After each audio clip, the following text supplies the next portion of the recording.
I'm Paul Kjellberg. I'm a professor in the philosophy department. I've been here since 1993. I've been doing this class at the Temple for 10 years.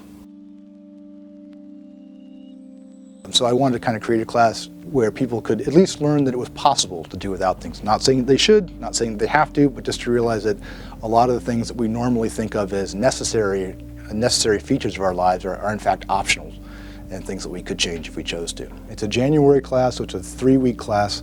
We spend the first week on campus kind of studying the theory of simplicity. So we read selections from Thoreau's Walden, which is a very kind of material form of simplicity.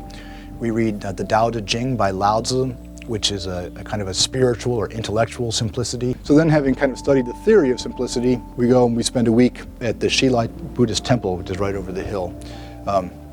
And that's a very Buddhist-focused week. There's a lot of Buddhism there, and it's good to learn about Buddhism. But the sort of the function of that week in the course is just to demonstrate how much differently you could live. While students are there, they live next door to the temple in guest houses, and so some people are in rooms of 2 or 4, and some people are in sort of more kind of slumber party style rooms.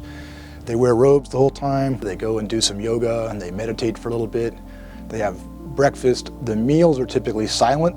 The whole week is kind of an exercise in sort of living in the moment and being devoid of distractions. Once you get used to it, which you do very quickly, by the second day you know exactly where you're supposed to be.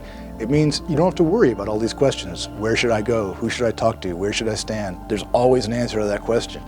And as a result, I tell students this over and over, that if you don't know what to do, it's like the lazy river at a water park. You can just pick up your feet and you'll just float through the whole thing. So for a whole week, you don't have to worry about anything. Just sort of live in the moment right in front of you, and you'll get carried through.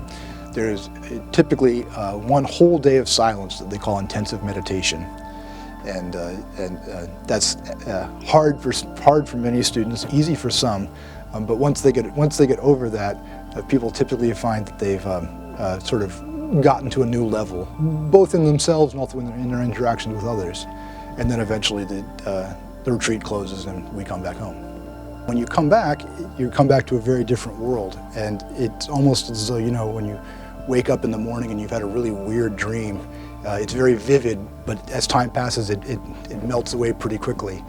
So the temple's kind of like that. Everybody is very kind of moved in the first days when they come back, but so we spend the final week kind of trying to articulate the take-home lessons. What of that experience we can apply, and what we can learn from that we can use back on campus.